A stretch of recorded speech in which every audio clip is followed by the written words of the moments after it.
The girl was still breathing. That was the first thing Sergeant Davin Cale registered when he came back to himself.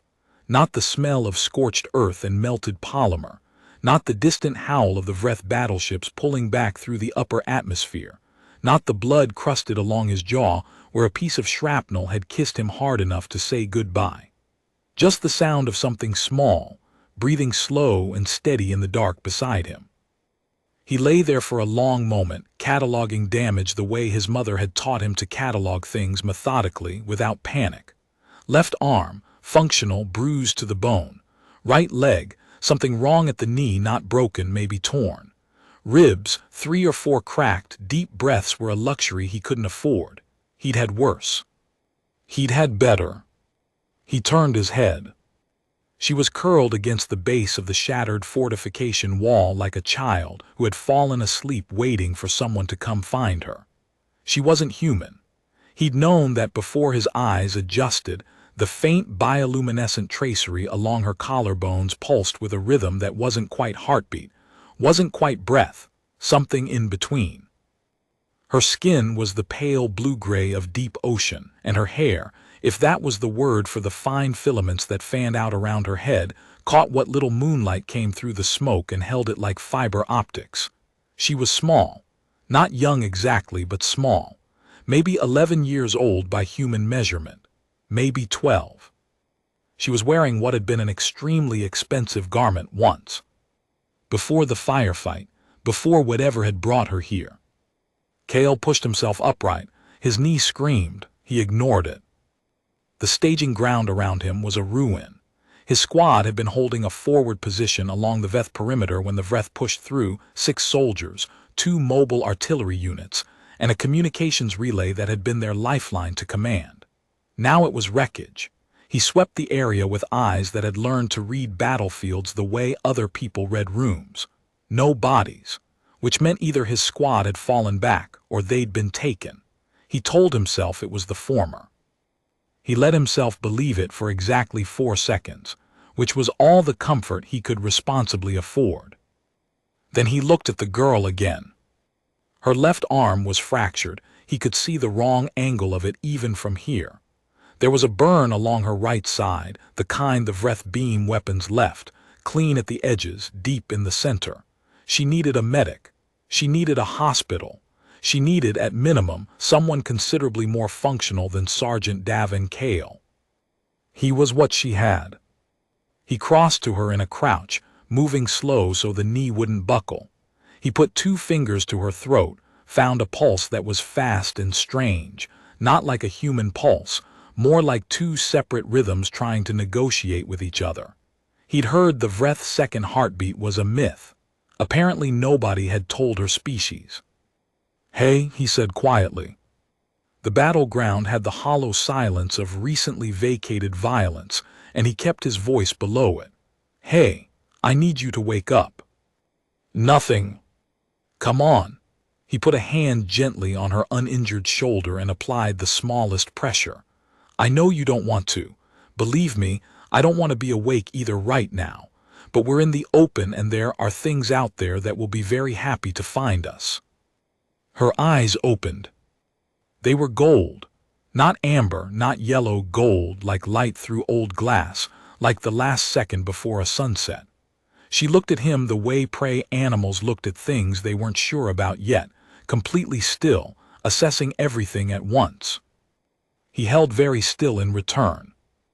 "I am not going to hurt you," he said. "My name is Cale. I'm a sergeant in the 3rd Terran Expeditionary Corps, which means approximately nothing to you and even less to me right now. I am injured. You are more injured. We need to move." She didn't speak.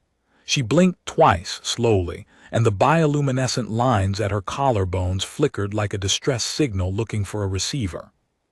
"Can you walk?" he asked. She tried to sit up. The fractured arm gave way and she made a sound, not a cry, nothing so undignified, just a sharp intake of breath, and Cale caught her before she went back down. "Okay," he said, "that's a no." He got her arm stabilized with a strip torn from his kit. She watched him do it with an expression he couldn't read, something careful and exhausted and not entirely trusting. He didn't blame her. He wouldn't have trusted him either. "We're going to head for the ridge," he told her, more to give her something to track than because she needed the information. "There's a natural overhang about 2 clicks northeast. I know it because I spent 3 days watching it before my unit moved in, and because, and this is the part I regret, I told my co it would make a good fallback point if things went badly." He checked his sidearm, 14 rounds. He checked his combat knife, present.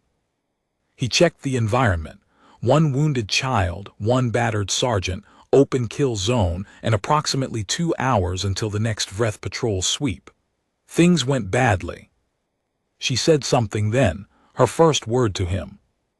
It was in a language he didn't know, and his translator implant damaged, probably by the same hit that had done his knee, gave him nothing but a faint buzz of static.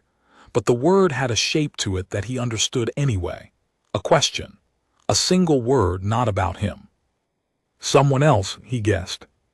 She said the word again, and pointed at the sky, and this time even without the translator he understood completely. Someone was looking for her. The ridge was farther than 2 clicks. It always was. Cale moved with her on his back, she'd protested. He'd ignored the protest. She'd eventually settled with her good arm around his neck and her face turned away from his, watching their 6 with those golden eyes that missed nothing.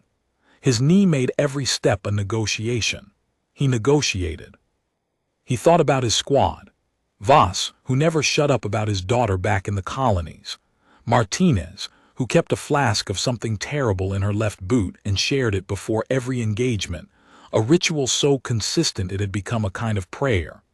Huang, who was the best combat medic Cale had ever seen, and who would have had this girl stable and comfortable in under 8 minutes. He thought about them the way you thought about things that kept you moving briefly, with gratitude, and then you put them away. The girl was quiet on his back.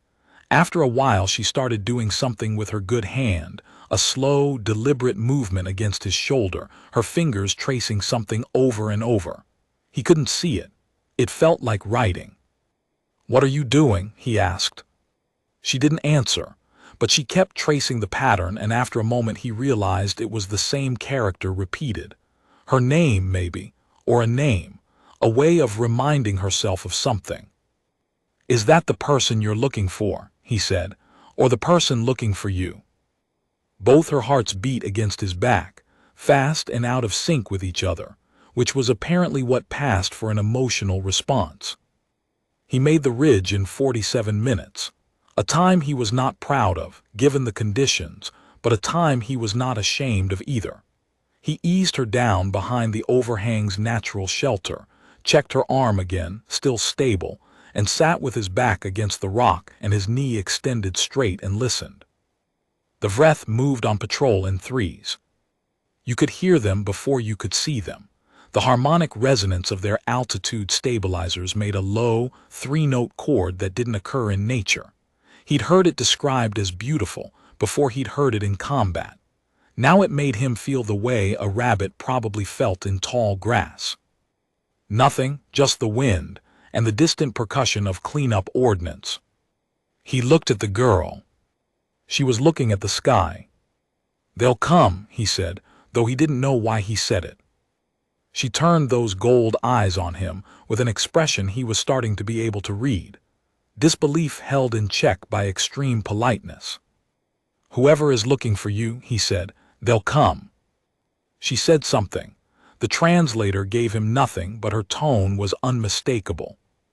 It was the tone of someone explaining something painful to someone who wasn't going to understand. "Tell me your name," he said, not because it would help tactically, just because it seemed important. She looked at him for a long moment. Then she said a word, 2 syllables, something like Sira, something like a breath before a note. "Sira," he tried. She almost smiled. She said the word again, more precisely. "Close enough," he said. The almost smile settled. She said something that, translated or not, meant yes. "Okay, Sira," he said, and shifted his weight so his rifle was in reach without disturbing her arm. Then we wait. She developed a fever in the second hour. He'd been watching for it. Burn wounds always ran hot, and whatever metabolic system drove her bioluminescence seemed to be flickering more erratically as the night deepened, the pulse at her collarbones going ragged and bright by turns. He had field medicine in his kit, human field medicine, calibrated for human biology, which was approximately as useful here as a dictionary in the wrong language. He thought about Martinez's flask. He pulled it from his own kit where he'd been carrying it since Martinez handed it to him before the Vreth broke through, passed it around. Same ritual, same prayer, except this time only Kale was still here to have received it. He held it for a moment. Then he put it away. He was going to need everything he had clear. He did the only thing he could do, which was put his hand against her forehead and let the warmth register and think. Her temperature was wrong. Not catastrophically wrong, but not sustainable. The burn on her side needed cleaning. His water supply was limited. He looked at his kit, at the minimal chemistry of what he had, and thought about the gap between what was necessary and what was possible. Then she solved it for him. She pushed herself upright with her good arm. He started to protest. She dismissed him with a gesture so authoritative he felt, briefly, outranked, and reached with shaking fingers to her own collarbone. The bioluminescent tracery there pulsed once, hard, and then she applied pressure with 2 fingers to a specific point, and something shifted under her skin. A slow secretion, thick and faintly luminescent, began to gather at the surface of the burn on her side. He watched. She looked at him, her expression said, "Well, are you going to help or not?" "You want me to?" She moved his hand to the wound. The gesture left no room for discussion. He spread the secretion carefully across the burned area, following her guidance. She directed his fingers precisely, tapping the back of his hand to slow him down, tapping twice to tell him to go again, a wordless medical instruction that was more efficient than half the verbal briefings he'd sat through. The substance was warm and slightly tacky, and it seemed to do something immediately. The ragged edges of the wound calmed, the angry heat at the margins cooled, and the girl's second heartbeat gradually stopped fighting the first. After a while she let him take his hand back. The fever had dropped. Not gone, but down to something manageable. "Thank you," he said. She examined him for a moment with the gravity of a physician evaluating a patient who had managed not to make things worse. Then she nodded, once, which was apparently all the endorsement he was going to get. "You know," he said, "I had a medic in my squad who would have loved you. Huang, best hands I've ever seen." She was always saying that half of medicine is just paying attention, watching what the body is already doing and getting out of the way of it. He paused. "I think she'd have liked you specifically. She would have found out what you actually know in about 4 minutes and spent the rest of the time learning it." The girl listened. She didn't understand the words, but she watched his face the way people watched faces when the words weren't available, tracking the shape of what he meant, reading the grief behind it. She put her good hand briefly on his arm. He let himself feel it, which was more than he'd let himself do in a while. The Vreth came at 300. He heard them before he saw them. That 3-note chord, low and synthetic and beautiful in the worst possible way, coming from the east. He was already pressed flat against the rock with the girl tucked behind him before the sound resolved into the visible silhouette of a Vreth scouting unit, 3 figures, the standard patrol formation, moving through the valley below the ridge in the systematic sweep pattern he knew like his own heartbeat. He watched. They were good. He didn't like admitting it, but the Vreth were genuinely competent at this, overlapping fields of observation, staggered pacing, 0 wasted motion. They cleared the valley floor in 7 minutes and were moving back up toward the ridge perimeter when the girl made a sound. Just one. A single sharp exhale, involuntary. Her broken arm had shifted and the pain got out ahead of her. He felt the patrol stop before he heard it. The chord changed. One of the harmonics went flat, which was the Vreth signal for halt. He didn't move. He didn't breathe. 14 rounds and a combat knife and a girl with one working arm and the faith that this specific overhang shadow was deep enough. 40 seconds. The patrol moved on. He let himself breathe again, slow and controlled. Behind him, the girl had her hand pressed over her own mouth, her eyes squeezed shut, her whole body locked in the discipline of someone who'd had training in exactly this kind of silence. Not a scared child hiding, a trained child hiding. Who was she? He filed the question, later. When the patrol sound had faded to silence, she lowered her hand and opened her eyes and looked at him with an expression that was, for the first time since he'd found her, something like embarrassment. "Don't," he said quietly. "We're both still here, that's all that matters." She gave him the same grave nod as before. He offered her his canteen. She accepted it, drank carefully, handed it back. He drank the rest. Martinez's flask was still in his kit, and for the first time since the line broke he thought about opening it, not for clarity, just for the ritual of it, the connection. He pulled it out, looked at it. He offered it to the girl. She looked at it, looked at him. Reached out and took it with her good hand, turned it over once to examine it and gave it back without drinking. But she held it for a moment, and the way she held it was not unfamiliar. It was the same way he held it sometimes. Not to drink, just to hold something that had been passed by someone who wasn't here anymore. She handed it back to him with a delicacy that said, "I understand what this is." He put it back in his kit. "My squad," he said quietly. "They were good people. Voss never stopped talking about his daughter, 5 years old. He had about 9,000 photographs of her on his personal device and would show you all 9,000 if you gave him the opening." A long pause.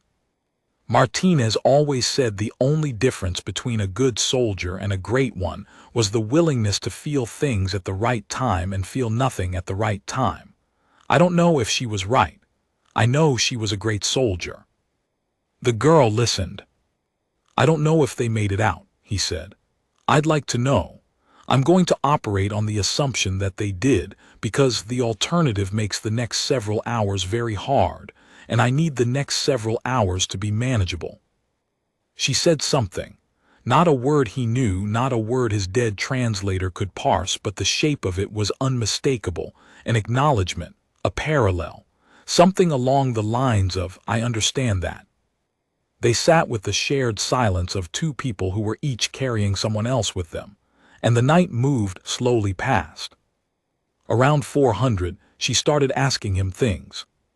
He knew that's what was happening because she'd been watching his hands during the long quiet, and at some point she reached out and tapped the back of his right hand. Once, which he'd learned now meant stop, but in this context meant, "Show me." She turned his hand over, looked at the scars along his palm and the first 2 knuckles, which were old enough to have gone silver.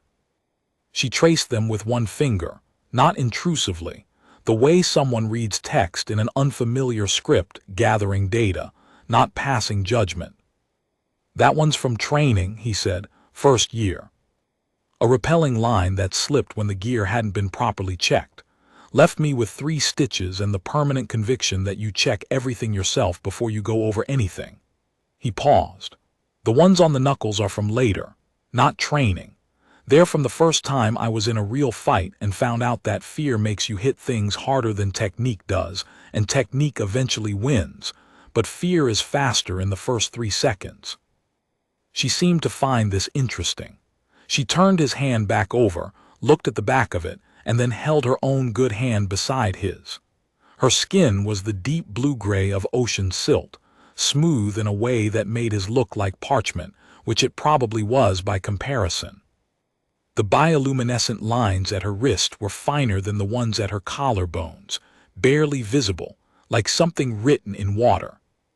She pointed at her own wrist, then at the lines, then at him with a look that asked a clear question. "Do I have anything like that?" he said. "No, we're not built with lights on the outside." He considered that.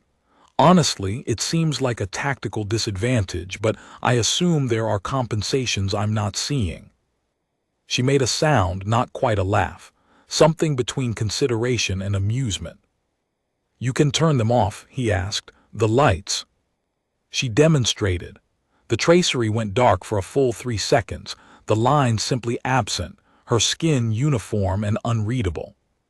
Then they came back up, subtle and controlled, nothing like the chaotic blazing of the distress signal. So it's voluntary, he said. Yeah, I take back the tactical disadvantage. That's actually extremely useful. Something in her expression shifted. She turned her good hand palm up and held it there, an offering gesture he'd seen used in 3 different alien cultures across 2 separate deployments and understood as, "Here is a thing I trust you with." She showed him her palm, and in the center of it, just below the lifeline, if that was what it was called in Sivith anatomy, there was a small scar. Not old, not new. 6 months, maybe. A clean line. He looked at it, he looked at her. "What happened?" he said.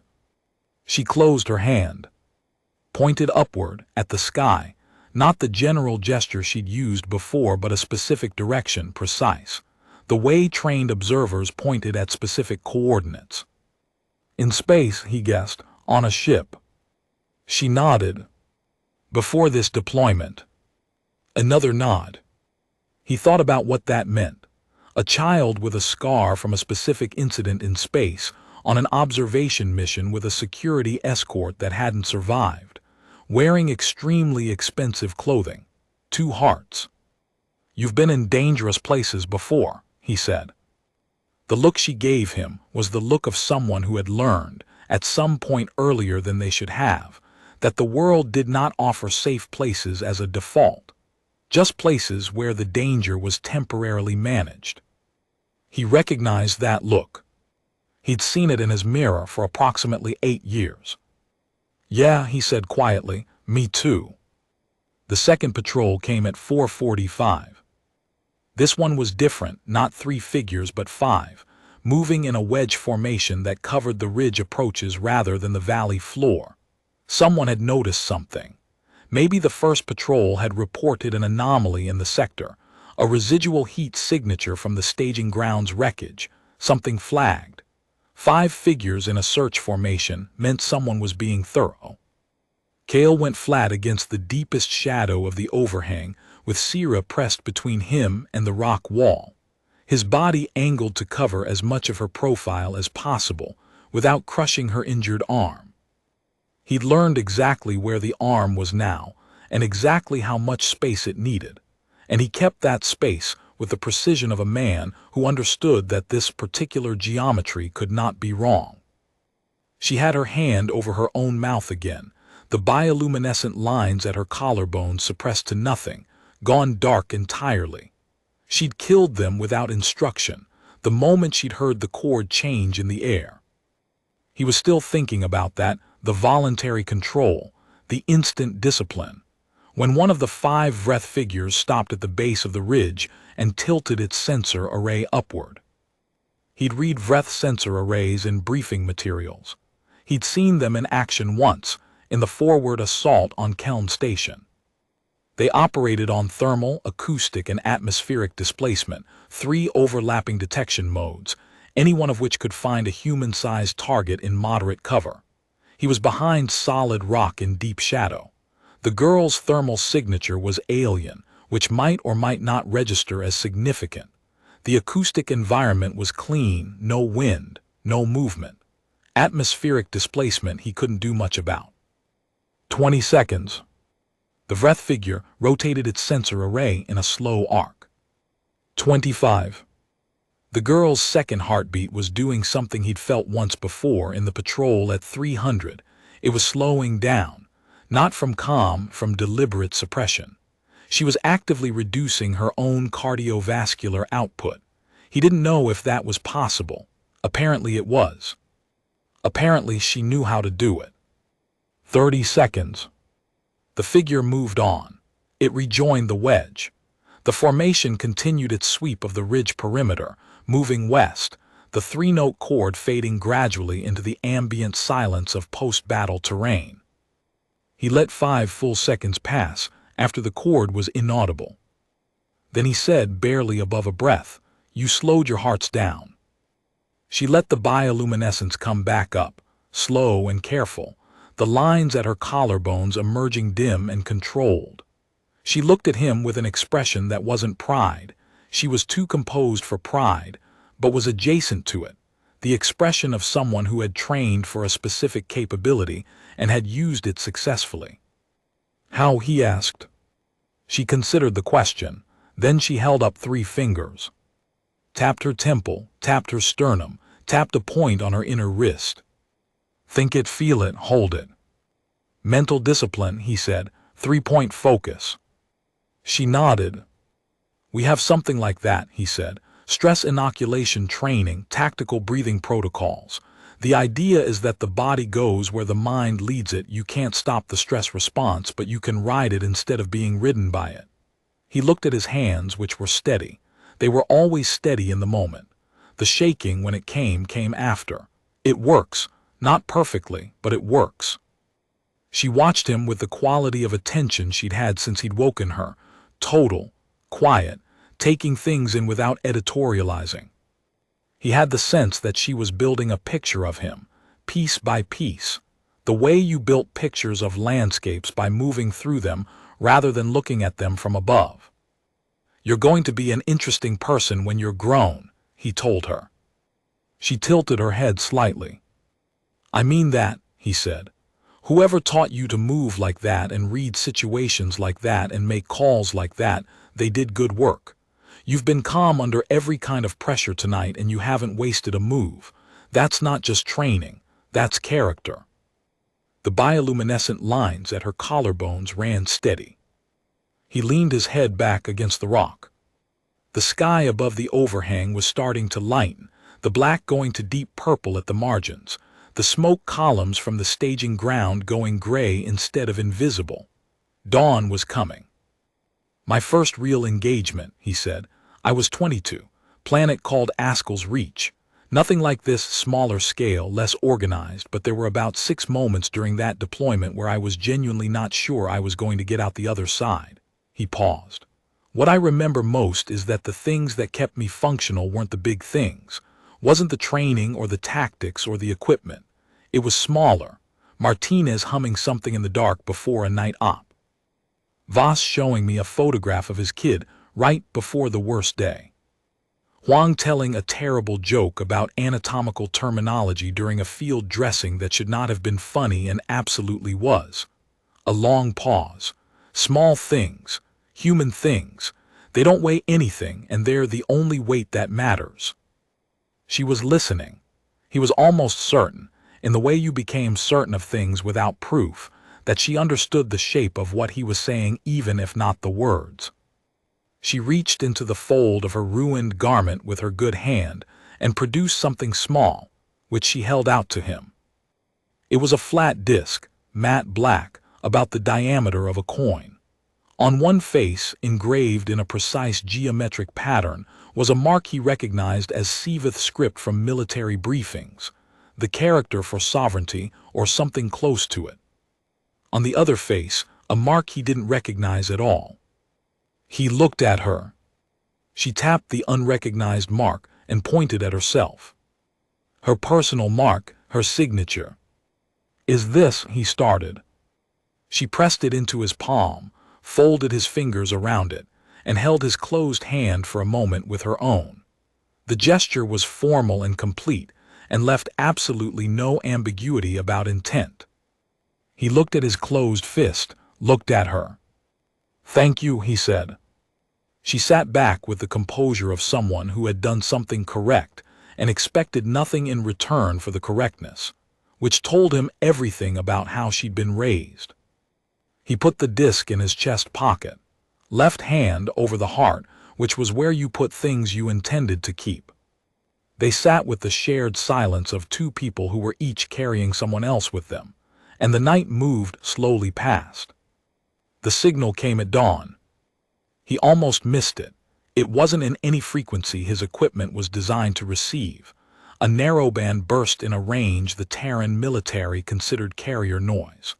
But the girl felt it before he heard it, her whole body going rigid, and then releasing in a single motion, the bioluminescent tracery blazing bright along her collarbones for a full 3 seconds before subsiding.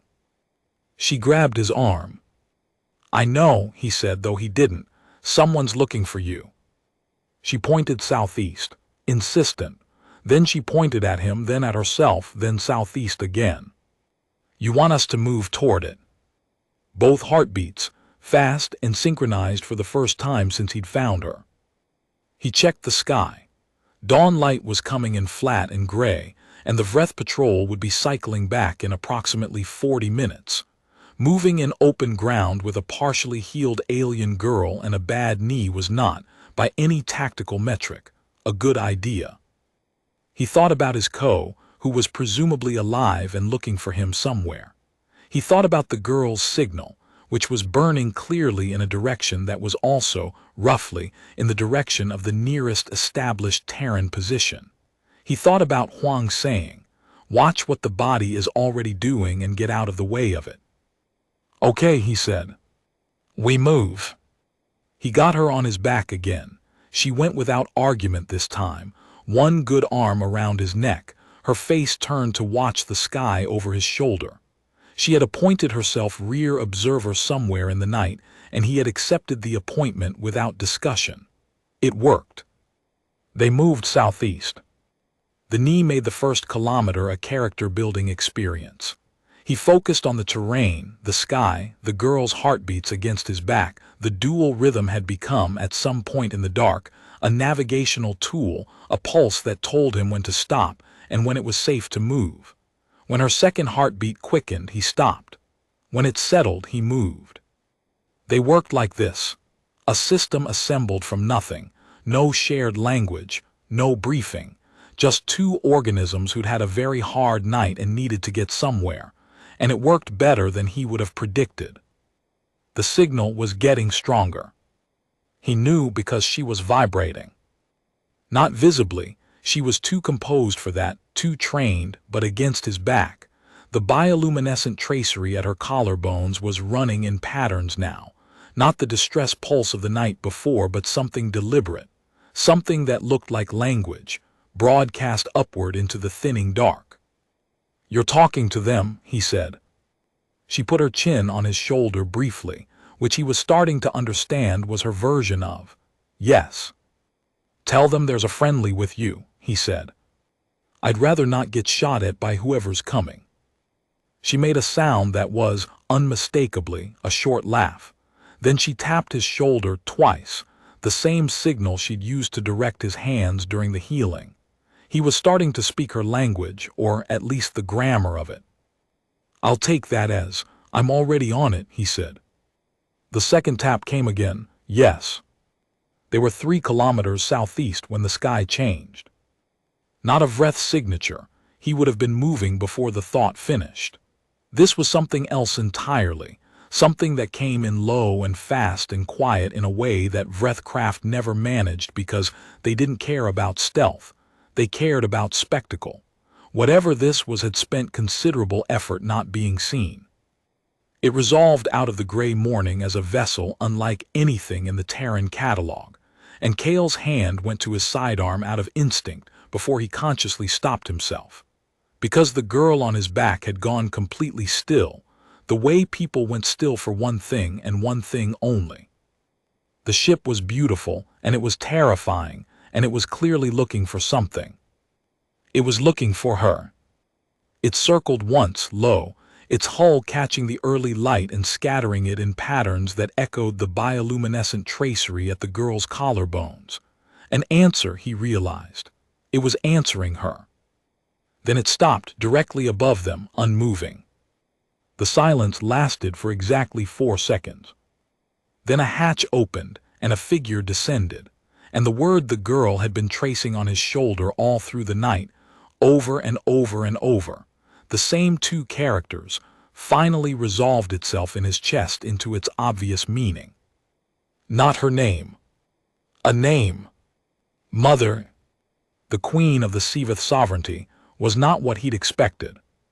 He didn't know what he'd expected, something from the parade of alien dignitary footage he'd half-watched on military briefing channels, formal and distant and spectacular. What descended from the hatch was a woman. He used the word loosely, but it fit the way the word human fit him, as a category that explained something true, who looked like someone had pulled her out of a search that had been going on for hours. Her garments were wrong, rearranged by motion, pressed down and smoothed back over and over the way you pressed and smoothed things when your hands needed something to do. The bioluminescent patterns on her skin were blazing, chaotic, nothing like her daughter's careful signals. These were the uncontrolled broadcast of someone who had been broadcasting desperately into the dark and had no idea if anything was coming back. She saw the girl on his back and stopped. A sound came out of her that required no translation at all. He lowered himself to one knee, the bad one, and it was not a comfortable position, and he held it anyway and let the girl slide down to the ground. She swayed and he steadied her with one hand, and then the Queen was there, and he stepped back, and the reunion happened about 3 feet from his face with a force and completeness that reminded him of a circuit closing. He looked away. Some things weren't for strangers.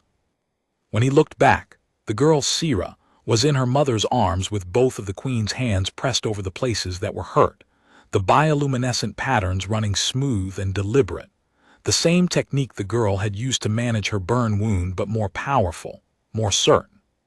The Queen's face against her daughter's hair was a face he recognized in the way you recognized expressions that lived below language, below species, below all the things that made them different.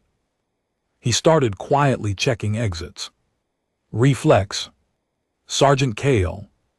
He turned. The Queen was looking at him over her daughter's head.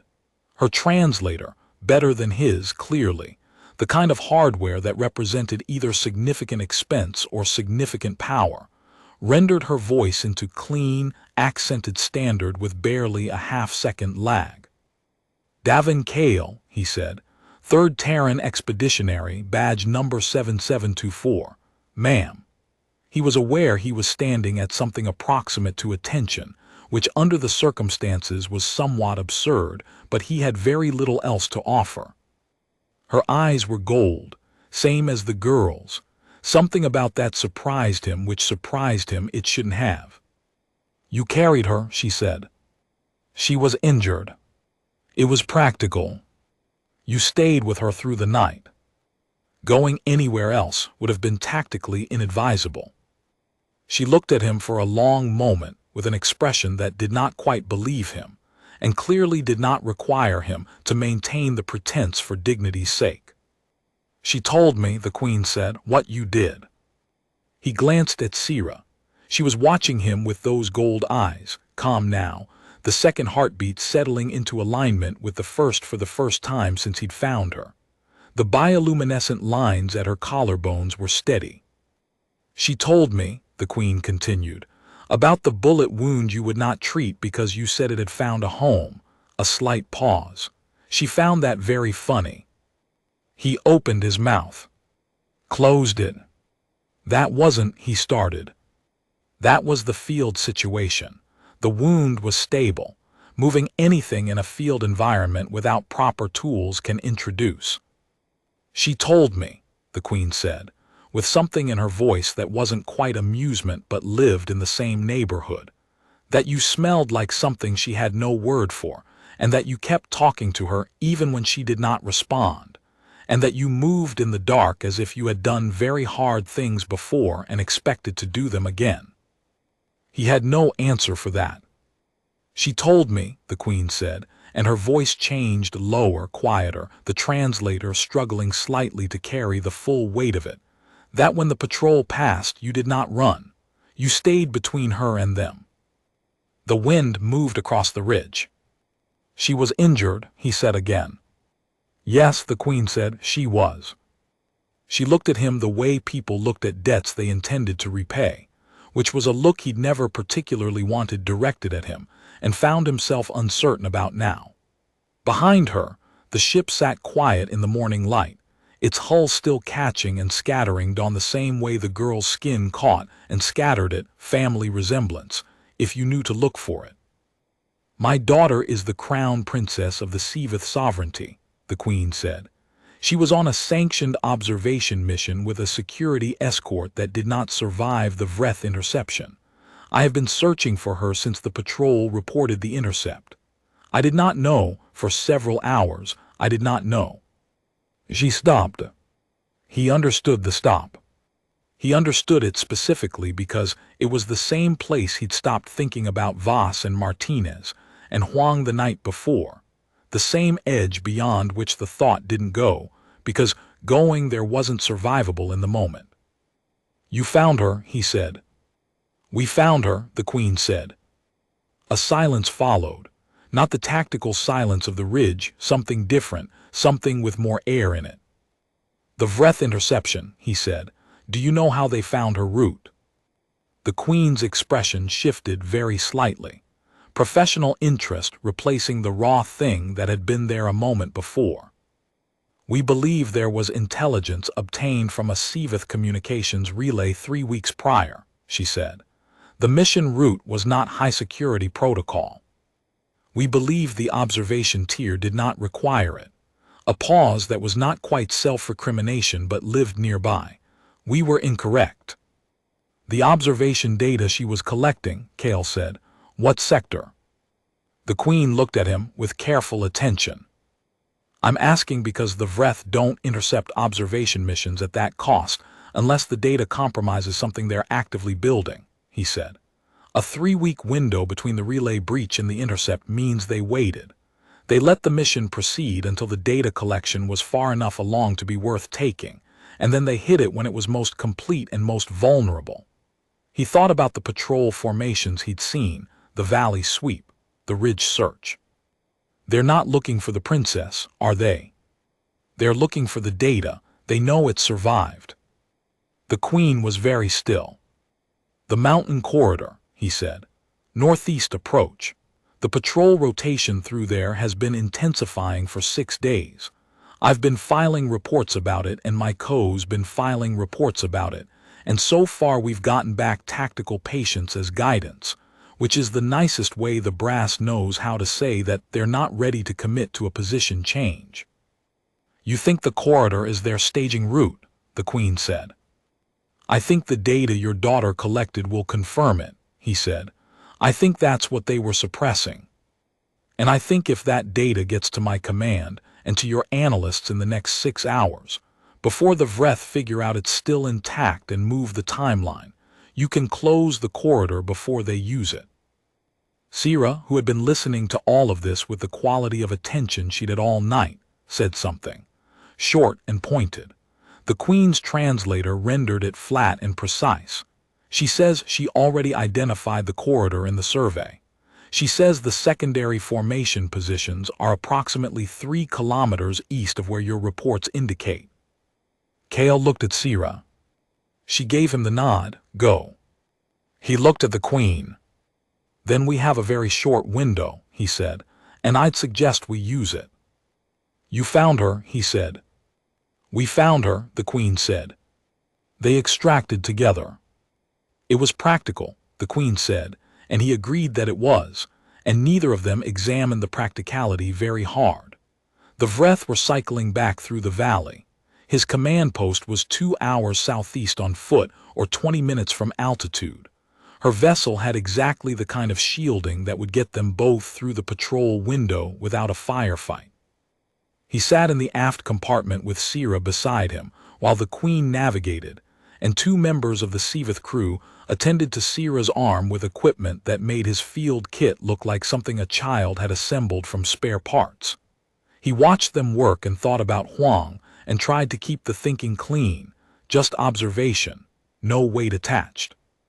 The Sivith medics were efficient in the specific way that medics everywhere were efficient when they were good at it, no wasted movement, no commentary, full attention on the task, and whatever came up inside it.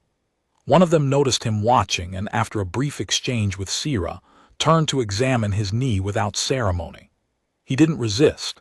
He was learning the difference between once and twice, and what it meant to let people who knew things do the things they knew. The aft compartment smelled like something he didn't have a word for, not chemical, not biological, not technological, something in between, a smell that might have been all three mixed with the particular quality of enclosed space after long travel. The walls were a warm gray that shifted slightly with the ship's movement, and the light was softer than he was used to, distributed evenly from no obvious source. It wasn't comfortable exactly, but it wasn't hostile. It was just different, the way a room in an unfamiliar country was different. Same basic function, different language. Two of the Seaventh crew were watching him from across the compartment. Not the medics, a pair seated at the far wall, still in the operational posture of people who hadn't yet fully stood down. Security, he guessed. Personal protection detail for the princess, currently assessing the unknown human in their aft compartment. He understood the assessment. He kept his movements deliberate and his hands visible, which were the universals. After a moment, one of them made a gesture he didn't recognize, palm forward, slight inclination of the head. He thought about it. The posture looked like the greeting he'd been given at a Seaventh diplomatic briefing 2 years ago, which he'd attended and immediately forgotten most of. He replicated it as accurately as his memory allowed. Both security figures relaxed, fractionally. Sira, who had been watching this entire exchange, made a sound that was absolutely laughter this time, no ambiguity about it. He looked at her. "Did I do it wrong?" he said. She held up her good hand, tilted it from side to side. "Approximately." "Approximately," he said. "I'll take approximately." She said something to the security figures, who replied briefly. The exchange had the cadence of someone explaining context. He recognized that rhythm from every interpreter he'd ever worked with. She was vouching for him. The thought was unexpected. And then not, because she'd been vouching for him since she put her hand over her mouth in the dark and took half his water without being asked, and passed him her personal mark to keep in his chest pocket. She'd decided, at some point in the night, what he was. He had the feeling her judgments were usually accurate. Sira was watching him watch. "I'm fine," he said. She gave him the look, the one that meant, "I understand what you are saying, and I also understand that it is only partially true." "I will be fine," he amended. The second heartbeat, which he could feel through the bench seat they were sharing, did something that might have been acceptance. One of the Queen's crew, a tall figure with the same blue-gray skin, same gold eyes, who moved with the particular efficiency of someone with a military function, set a kit beside him and indicated his knee. He looked at it, looked at the crew member. "Is this?" The crew member tapped the back of his hand. Once. The exact same gesture Sira had used when directing his hands during the wound treatment. Twice means go again. Once means stop asking and let me help. He'd learned that language. He let them treat the knee. The kit was nothing like what he was used to, warm, bioluminescent, applied in layers that seemed to work from the inside out. But it worked. 40 minutes later, the knee was still damaged but functional, and the ribs had been wrapped with something that gave them enough support to breathe properly, and the cut along his jaw had been closed with a material he'd never seen before that felt like a second skin. He looked like someone who had spent a hard night in the field and come through the other side of it. He'd looked worse. Through the forward viewport, the dawn had fully arrived. Hard morning light, the kind that didn't apologize for itself, burning off the smoke and the debris of the Vreth withdrawal. The battleground below them was a landscape of aftermath, the clean geometry of military damage, the way destruction always revealed the underlying structure of things. The Queen came aft when they'd cleared the contested zone. She sat across from him. Sira was dozing, finally, the first real sleep she'd had, leaning very slightly toward Kale in the way exhausted people leaned toward warmth without choosing to. The Queen watched this for a moment without expression. "The Vreth will return," Kale said, "not as an opening, just as a fact that needed to be in the room. They will, the Queen agreed. They're testing a new penetration route through the mountain corridor. This staging ground isn't the point, it's infrastructure for what comes next. Your observation mission saw something they needed to suppress. The Queen's gold eyes steadied on him. You know this. I know what I do, he said.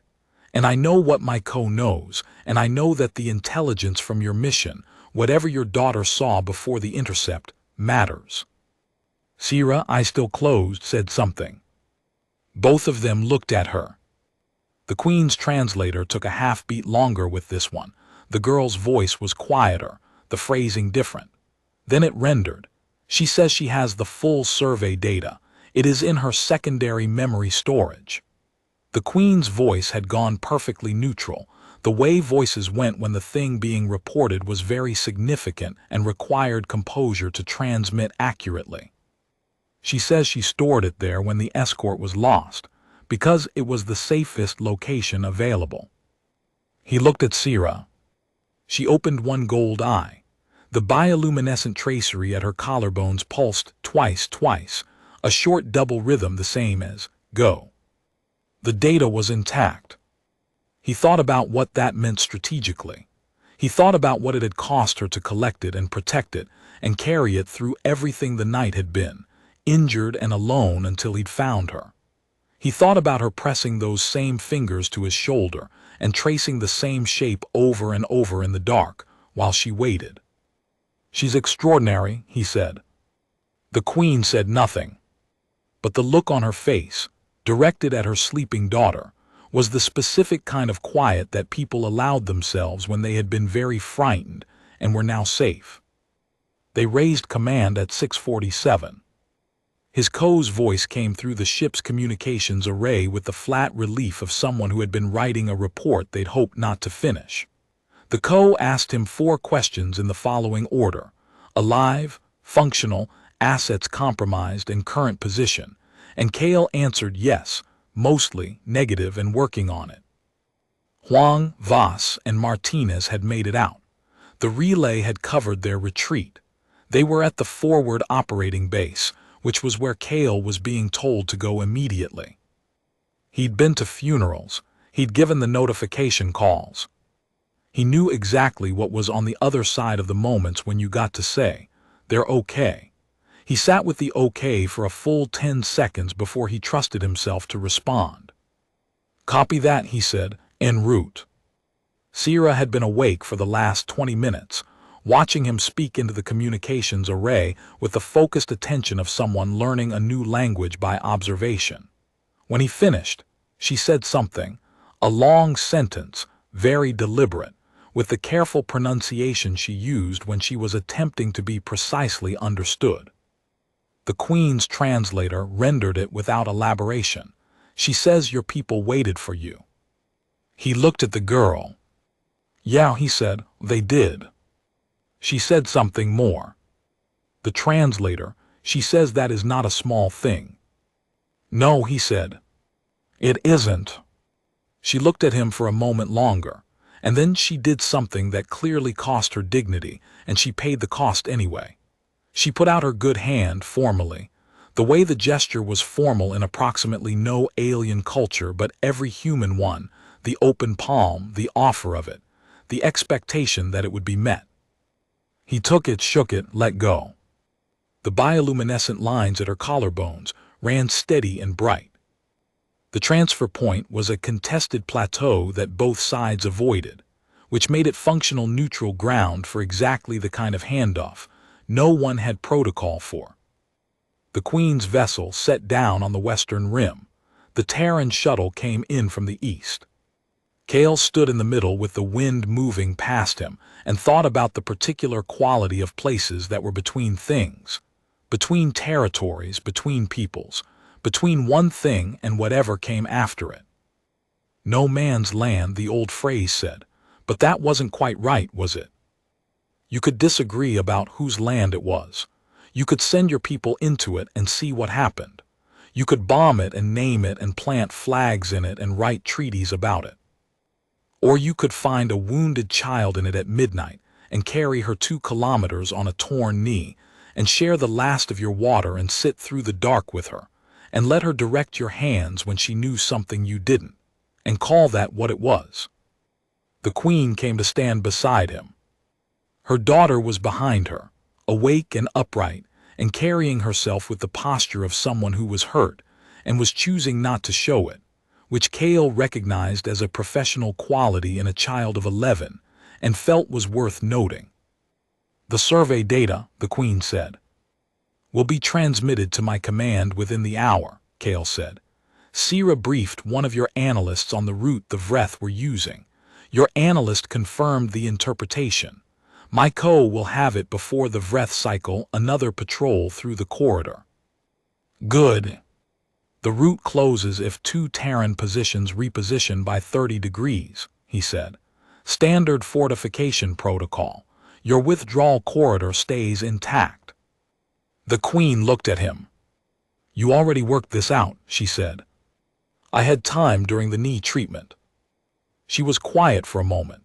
The morning light did the same thing to her that it did to everything out here, simplified it, stripped it to essential lines.